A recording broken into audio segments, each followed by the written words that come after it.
Welcome back to another episode of the St. Louis Podcast. Thank you for tuning in. As always, my name is Eric Brown, president at Vi Media, the best damn marketing company on the planet.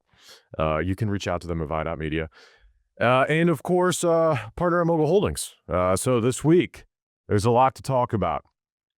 And of course, my birthday is coming up on July 20th. So I'm excited for that, turning 32, and really been reflecting the last couple of days on where I'm at, personally, of course, where I'm at professionally with, my businesses and really what, I need to do over the next few years to get my life where I want it to be, which is always an exciting time. I don't think a lot of people are very introspective, which I've talked about on this podcast before about how, no one really lives quotation marks in the moment. That's why it's so nice to, go walking outside without your phone, lose service, and all the worries go away. So this week, let's start it off.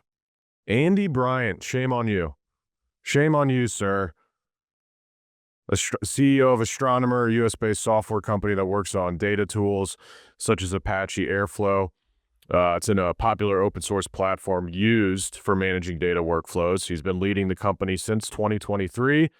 And then Kristen Cabot, shame on you, the firm's head of human resources. Wow, of course. And if you guys don't know what I'm talking about, go ahead and just type in Andy Bryant or Coldplay Kiss Cam. You'll see what I'm talking about. The CEO and CPO, as they call Kristen, got caught up in a little bit of a kiss cam scenario. They weren't kissing, they were holding each other. But of course, both of them are married and not to each other. So word to the wise, you're cheating on your partner. Maybe don't go out in a place of public that has a bunch of cameras and they're looking at the crowd and putting the crowd on, the TV. I don't know why you're even going to put yourself in that situation. That's why we have dive bars, ladies and gentlemen. Not going to get caught at Nick's pub, right? Maybe you will. Just don't do it. And of course, this brings up, issues with, power struggles in a company. Obviously, this doesn't look good for either of them, but especially for Brian. Obviously people online are claiming, that they're having an affair, which looks pretty damn obvious to me. Or if they're not, having one currently, it looks like they were starting one that night.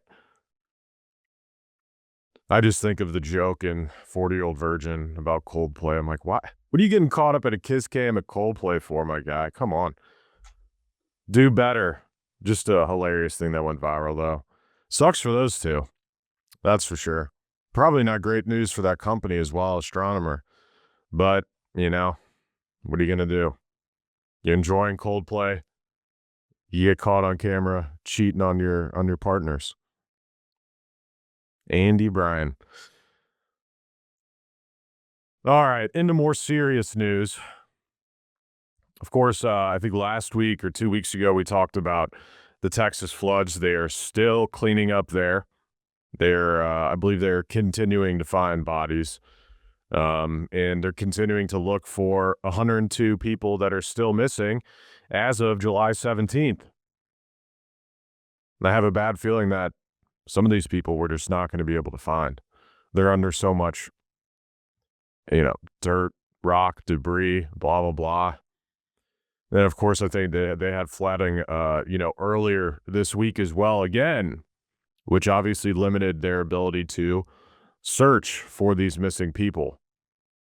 And we talked enough about, what should have been done, what was done last week. So all I'll say on the Texas floods is if you can, there are good organizations that are directly, working alongside the people in these areas. So I would say if you can, donate to these people. These are fellow Americans. Now, I know that, I did want to talk about the video of the townspeople, which if you want to, you can go ahead and look this up yourself, which was not a great light on the townspeople. A lot of the people in the town of, I think it's Kerr County, just look the video up yourself. There are, you can hear a lot of the townspeople saying, essentially that they don't want Biden's money. Um, and that money could have been used to make or to create of course, the system, the siren system that was turned down, right? So go ahead and look at that video. It's infuriating because, of course, in quotation mark, Biden's money is our money. It's federal tax dollars. It's money that we've paid in.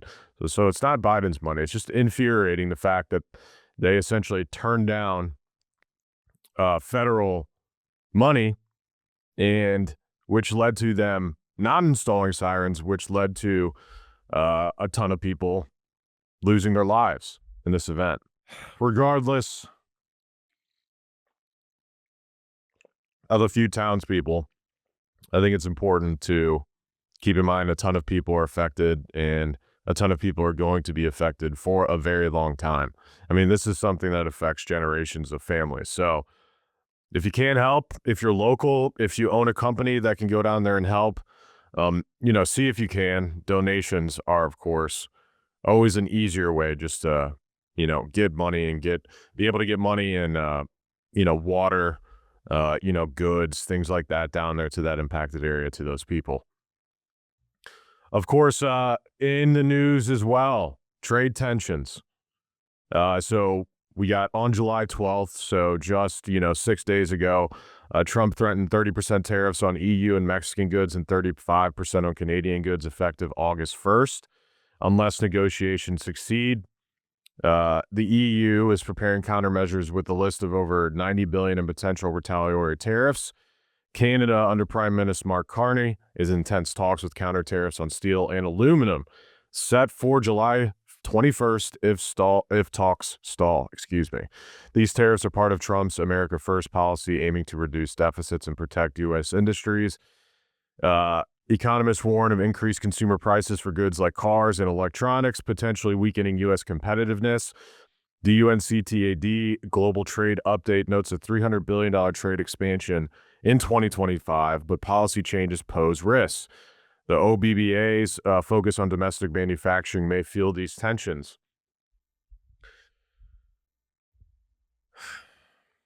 Anybody else tired of the tariffs?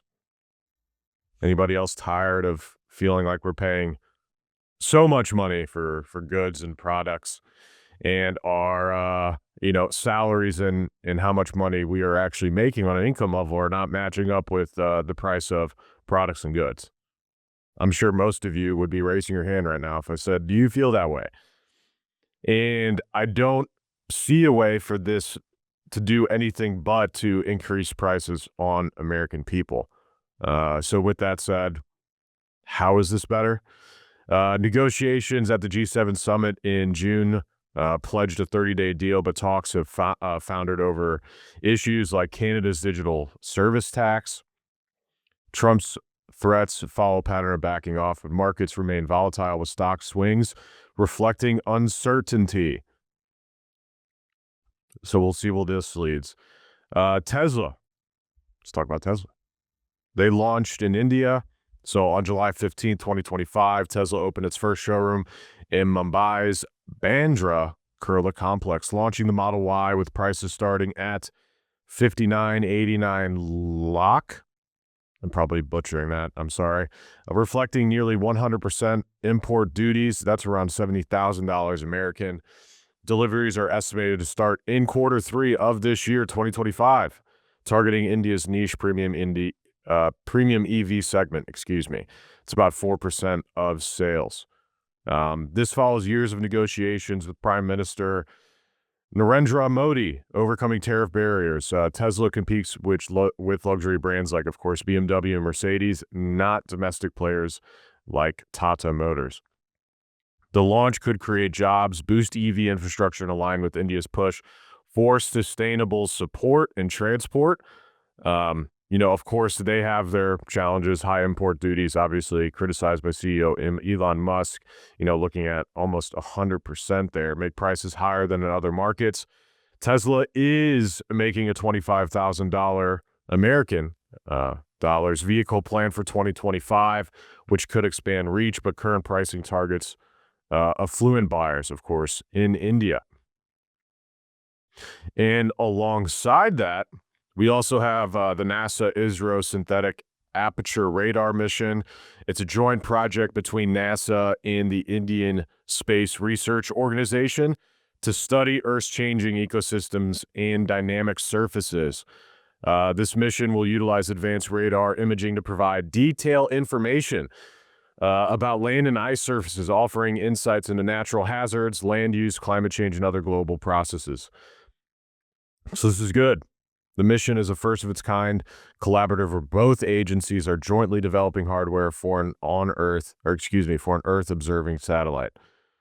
So, countries working together. We like to see this. I believe this joint mission is split 50-50 between the United States and India. So this is good news, I think, for both countries. They'll observe nearly all of planet's land and ice surfaces twice every 12 days, providing a comprehensive view of Earth's dynamic processes. NASA is providing the L-band SAR, which is a radar reflector antenna and other components. Wow. The Indian organization is providing the S-band SAR, the spacecraft bus, and is responsible for launch and mission operations. The mission is scheduled to launch from the Space Center in India. I'm not even going to try and say that city's name. Surakota. Butchered it. I tried. This data will be crucial for benefiting and managing natural resources and hazards, tracking the effects of climate change, and gaining deeper insights into Earth's crustal movements. So I think this is, I think this is good just for understanding the differences in how our Earth is developing over time. So, and it's a joint mission between two countries with, which I think, a relationship between India and the United States is very important, especially for the United States, but obviously for India as well. So we'll see how Tesla sales do in India. We'll see this program and mission get off the ground with India and the United States. This is good. This is all good news, I think. Now, I don't know how much money is going into it or where the funding's from, but, it's a story for a different day.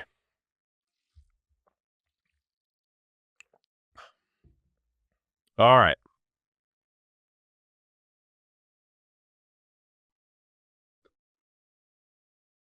What else do we have? Yes, of course, AI. Let's talk about AI and job displacement. I continue to have conversations with people that are worried about AI, essentially eliminating a lot of entry-level positions and also just positions as well that are eventually going to be automated, or a lot of it is going to be automated. So, of course, people are worried about the future, right? What does that hold? What job should I be looking at getting into? Especially for young people, I can see this being a massive issue because we already know that it is harder and harder for those, say, in their 20s currently, to get entry-level positions. And of course, AI is just going to make this even more difficult. Now, of course, this is for quotation marks, the average person. I would say that, being able to utilize these tools and show that you can effectively utilize AI tools in whatever industry that you are in or whatever industry that you get into is going to put you steps ahead of those that do not. Because, of course, the biggest thing is going to be able to understand how to utilize these AI programs and softwares in order to not necessarily, take jobs, but to be able to assist those in those positions as we do and use at our companies right now. With the automation that we're doing, at our contracting businesses, at Vi Media, et cetera, it's not necessarily, taking anyone's job. It's doing a lot of the automation and a lot of the tedious work that honestly was just wasting a person's time doing when that person could be working on something a lot more valuable to the business. And that's where AI is really going to first impact things. So a lot of those entry level positions where that's a lot of what you do, and then it's not a lot of actually skilled work, for example, it's definitely going to impact those people's ability. So Microsoft, of course, and we talked about this a few weeks ago as well. Microsoft announced layoffs of thousands of employees earlier this month, July, citing AI automation, particularly in the Xbox division. Also, just in the video game industry, they overhired and there's way too many people. Reports indicate AI has eliminated close to 80,000 jobs in 2025, with sectors like customer service, marketing, and data entry mostly affected. New AI tools like Google's Big Sleep for cybersecurity and Amazon's agentic AI for business processes were launched in July. We've already started using agentic AI. The World Economic Forum's Future of Jobs report for 2025 predicts 92 million jobs displaced by 2030, just 5 years from now.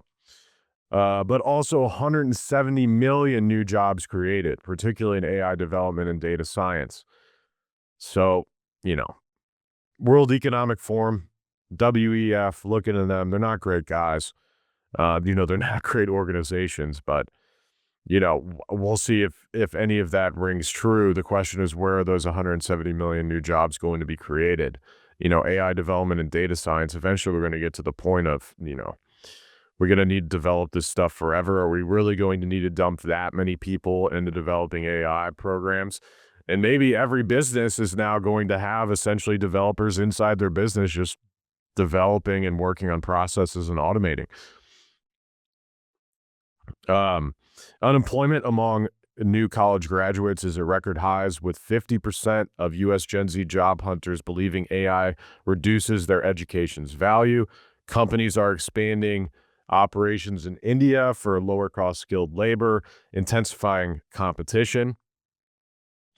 Of course, calls for reskilling, universal basic income, and AI regulation are growing. The AI for Good Summit 2025, which was held in Geneva earlier this month, focused on government's ethics and global development, with the EU sticking to its AI Act timeline despite industry calls for delays. I mean, it's already out of Pandora's box, in my opinion.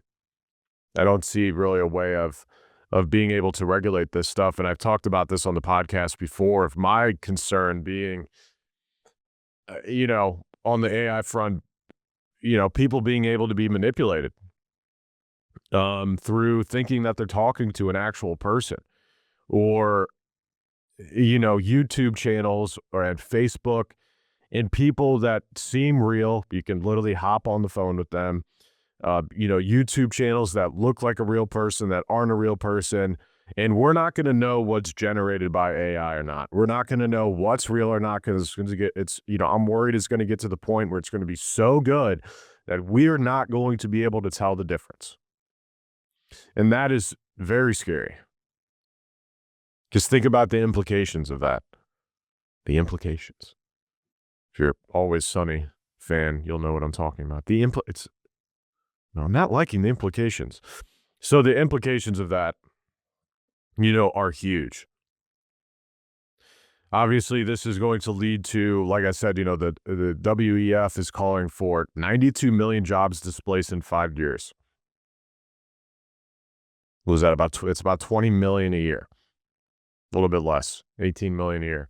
That's a lot of people that are going to be losing their jobs. So my suggestion to you is, if you are in an industry or a field, that has AI programs, that has tools that you should be using, that you're not, my suggestion to you is to, I'm not telling you to base your whole job on this stuff, but you need to be able to utilize these tools. Why? Because if it makes you more effective, that makes you better than, the other 10 people at your job, that maybe have similar positions. Maybe they want to can one or two of you guys. Well, prove to, the company, the business, that you're of value. And You're utilizing tools that are allowing you to make the business even essentially more money based on the salary that they're paying you, right? You want to be able to provide more value uh, than those other people in same positions at your company. So learn these tools, learn how to use them. That would be my suggestion. You don't have to take it. I could be wrong.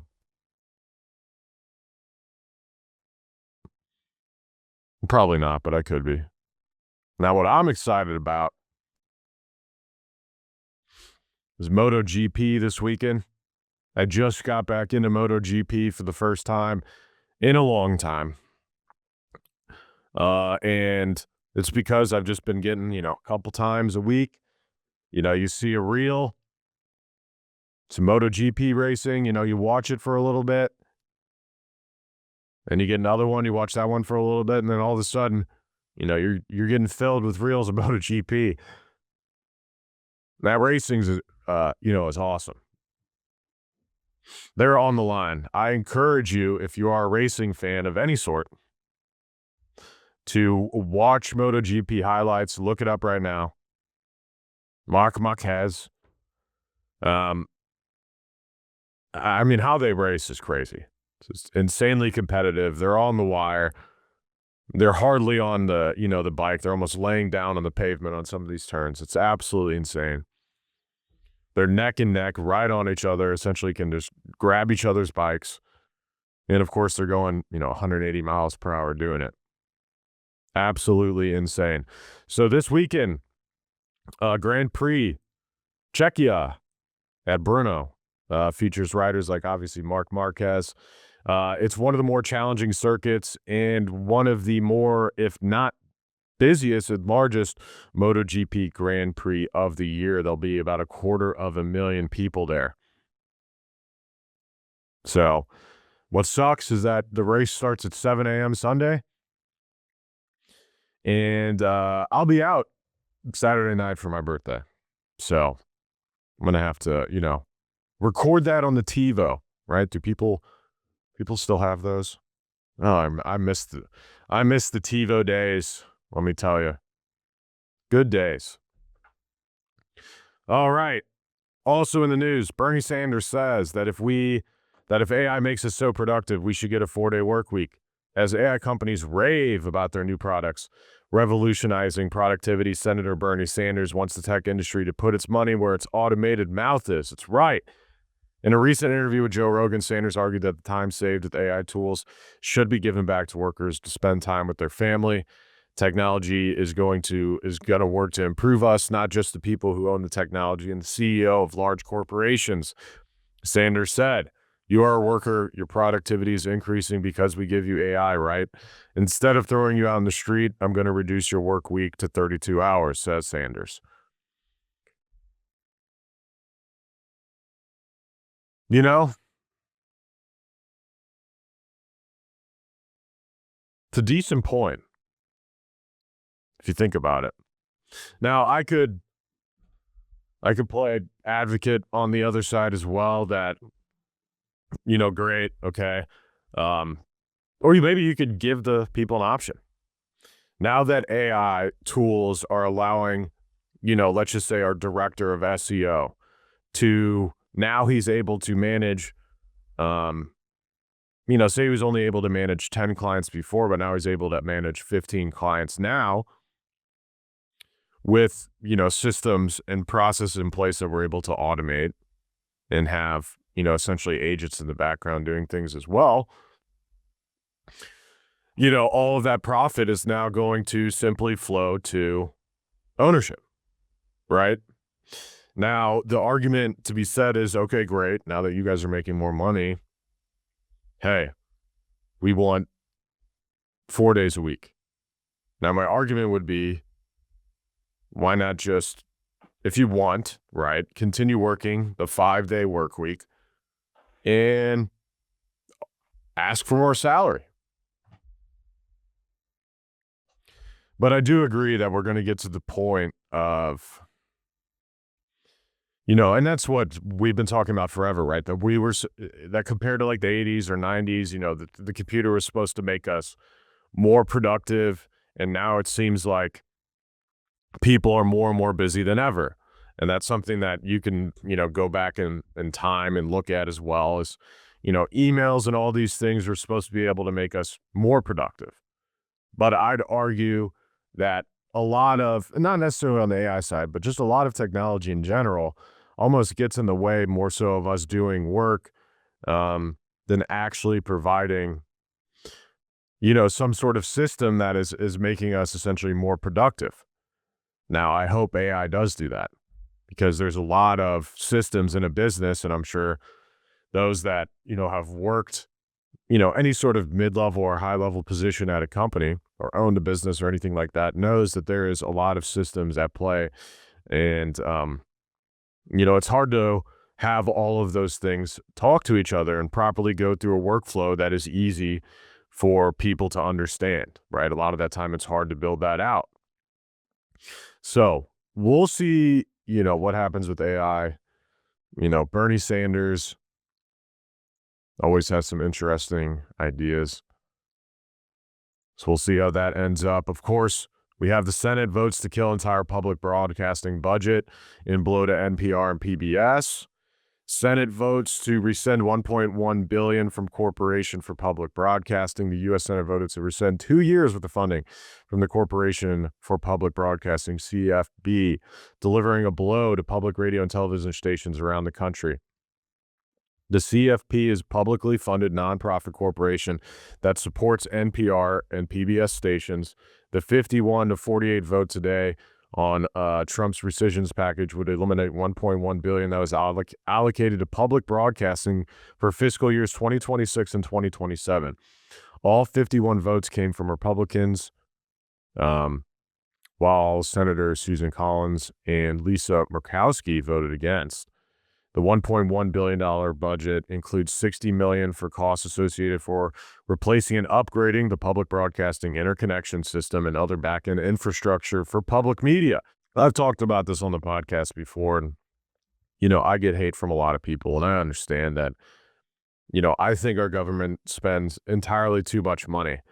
But I can sit here and say that the main reason they're going after, I think, these news or, these organizations, right, NPR, PBS, is maybe that they lean a little bit more left. And they would rather, and of course, this is not only funding those organizations, but also, local, stations as well, right, that are funded, through this money. So, this is an absolute blow. And, sure, we're going to be saving $1.1 billion, but at what cost? Millions of Americans will have less trustworthy information about their communities, states, country.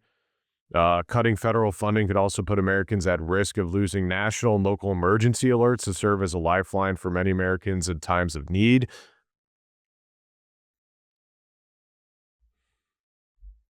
An amendment by Tammy Baldwin to preserve public broadcasting funding was rejected in a 52-47 vote. Murkowski expressed concern about emergency alerts during disasters, was the only Republican vote for that amendment. Murkowski separately proposed an amendment to restore CPB, funding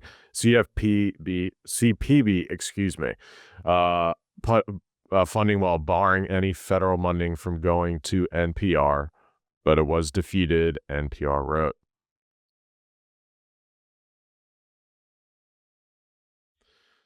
Senator Maria Cantwell talked about funding's impact on emergency alerts in a speech from the Senate floor. Stations running on backup generators are built to broadcast through disasters and can send alerts even when people don't have internet access, she said.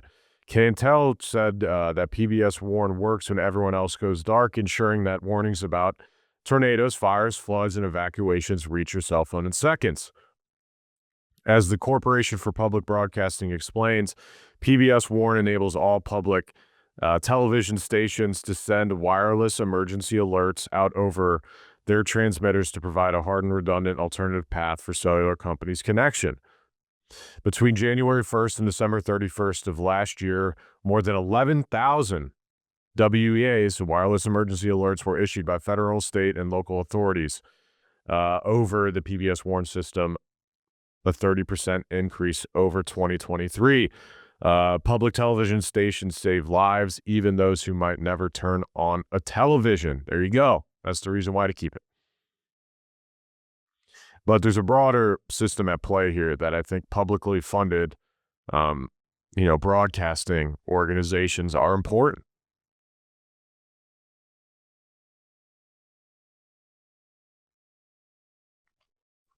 And it just seems like stuff that shouldn't be turning into something that's political. Same with the Epstein thing, right?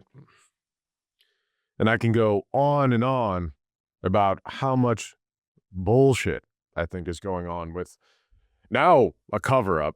I would suggest people to go through that want to learn more about the Epstein cover up. There's a gentleman on YouTube, of course, known as CoffeeZilla, who just essentially exposes frauds.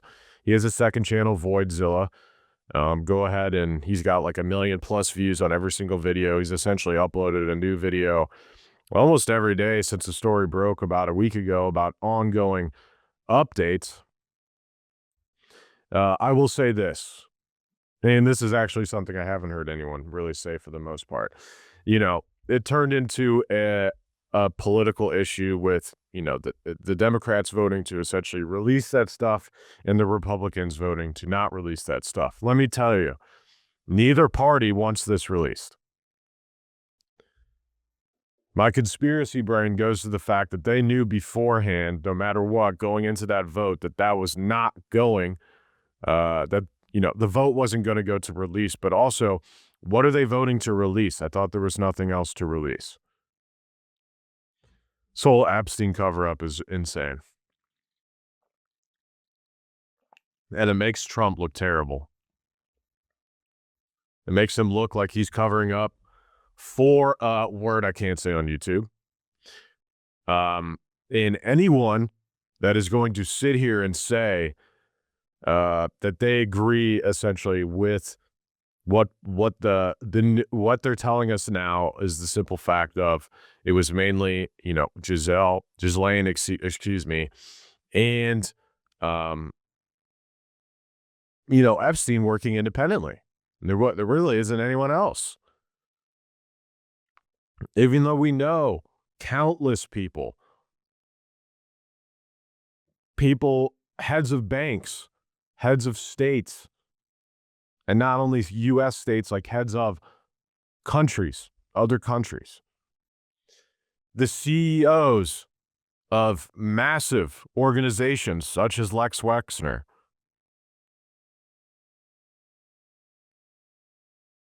Of course, they don't want these to come out. Because I bet there are a lot of names on there of people that have been there. Of course, that, there's a lot of names already that I know about that for the most part, I was talking to my parents last night because I went out with them to Rosalita's, and I was telling them about some of the names that are associated with, Epstein at a large level. She was like, "What? I never heard that." I was like, "Yeah, just go online, read some stuff instead of having to only listen to, some news organization that has a 3-minute clip about it." It's pretty crazy how deep Epstein goes with billionaires, heads of state. I mean, literally the most powerful people in the world were associated or boys with Epstein. It's crazy. So, of course, they don't want the list released. And I know some of the Republicans now, like Ben Shapiro, is like, we need to stop talking about Epstein. I'm going to listen to what they have to say and say that, really this isn't a massive ring, a cabal of evil people that are doing this to thousands, tens of thousands, hundreds of thousands, millions, I don't know the number, of kids on a ongoing basis.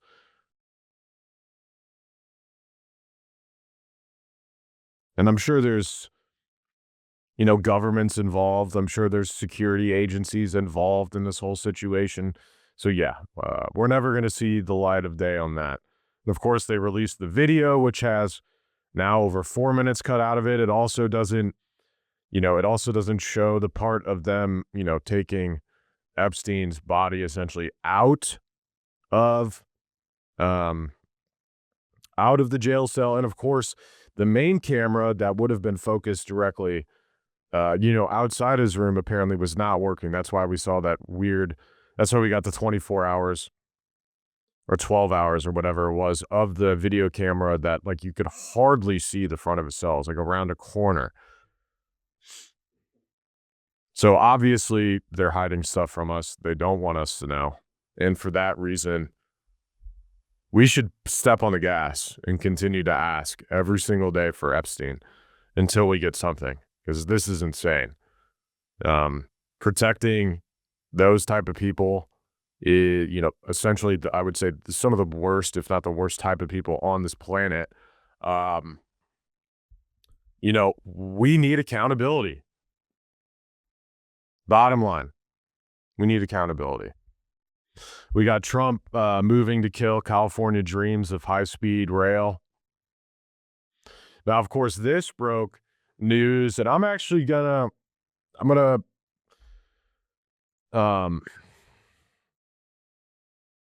no, I think Trump does everything a little bit aggressively. I think there's better ways to go about this high-speed rail in California. But I do agree with him on the fact that California being in charge of this project, they're completely mismanaging this at a level that is almost incomprehensible.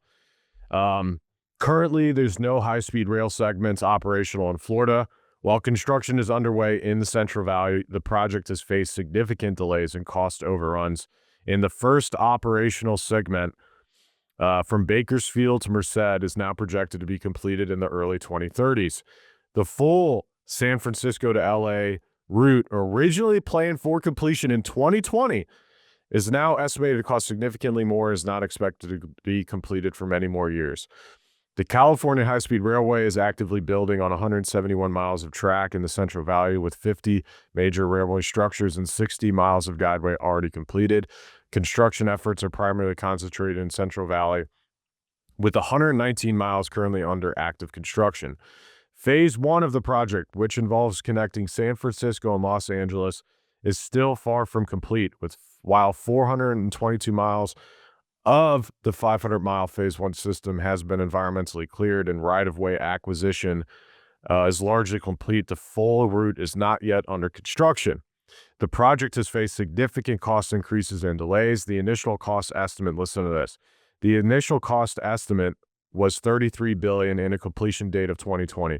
The current estimated cost is $135 billion, and completion of the Central Valley segment alone is projected to cost between $30 and $33 billion. The project has also experienced withdrawal of federal funding. The Department of Transportation recently terminated approximately $4 billion in unspent federal funding.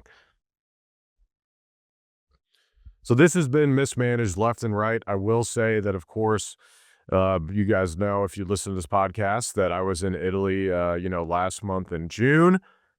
And I will say, compared to Amtrak and our railway system, it blows it out of the water. I don't understand why. Well, I do know why. It's because, of course, we're big car, right? We're a big car country. So we don't want rail. We don't want public transportation. I want to be able to drive everywhere. I don't want to drive everywhere. I don't want to have to drive everywhere. I'd love to be able to take a train. I'm sure a lot of you would like to be able to take an actual high-speed train to Chicago that doesn't take either, 4, 8 hours or 10 hours, depending on delays. It'd be nice to take a high-speed rail to Denver.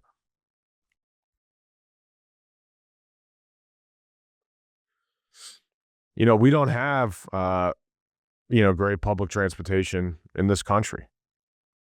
And of course, it makes it hard that the United States is massive. But I did look this up. The first transcontinental railroad, Pacific Railroad, later as Overland Route, 1,911-mile continuous railroad built between 1863 and 1869. It took him 6 years, which connected the existing Eastern U.S. rail network at Council Bluffs, Iowa, with the Pacific Coast at Oakland Long Wharf on San Francisco Bay. The rail line was built by 3 private companies over public lands provided by extensive U.S. land grants. Building was financed by both state and U.S. government subsidy bonds, as well as company-issued mortgage bonds. The Western Pacific Railroad Company built 132 miles of track. The Central Pacific Railroad Company of California constructed 690 miles east from Sacramento to Promontory Summit County, Utah Territory. And the Union Pacific Railroad built 1,085 miles from the road's eastern terminus at the Missouri River settlements of Council Bluffs and Omaha, Nebraska, westward to Promontory Summit. So, what the hell are we doing that's taking so long? If you look at a map of where that was built from, essentially the, southern eastern side of Iowa all the way to, San Francisco.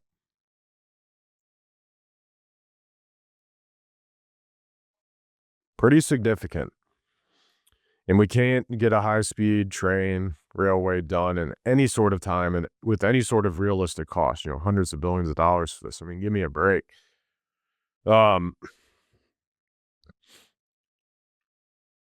So Governor Newsom and the complicit Democrats have enabled this waste for years, said U.S.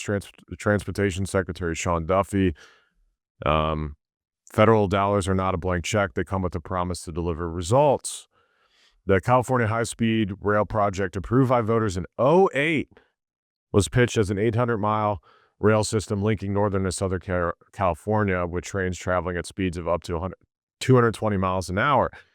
A second phase would extend the line further, reaching Sacramento and San Diego in the south. The project, which originally projected to cost $33 billion, like I said before, but now it's going to be over $100 billion. Have to get a construction person on here to talk about this. I know something about development in California because it seems like it's taking entirely too long and entirely too much money to get this done. But who am I to know? Who am I to know? This weekend, birthday, probably going out tonight or going out tomorrow. Planning on going to Louis, getting some food. Planning on having some espresso martinis. Planning on having some wine. Maybe some bourbon. Planning on having some good food. Hopefully the rain stays away here. I can have a good time this weekend. Been working the last few weeks since I've been back from Italy, so a nice break this weekend is going to be much enjoyed. And there are updates happening with, a lot of the companies that we own that I'm excited to talk about here in the near future. So, as always, thank you for tuning in. I want to just talk about, again, Vi Media, best damn marketing company on the planet. If you want to talk to us, you can go to vi.media. You can just type in Vi Media. It's VIE, of course, media. You can reach out to myself here at the podcast, or you can just reach out to myself personally, Eric Kempf Brown, across the board. And, of course, if you need a podcast recorded, if you need help with distribution, if you need help with editing, Half Coast Studios is here for you where we're sitting here today. That's at halfcoaststudios.com. Or, of course, type in Podcast Recording Studio St. Louis. They rank number 1 on Google because they have the best damn marketing company on the planet backing them up. So, thank you for tuning in. Please like, review, subscribe, leave a comment. We appreciate everyone's support, and we'll see you all next week. Bye-bye.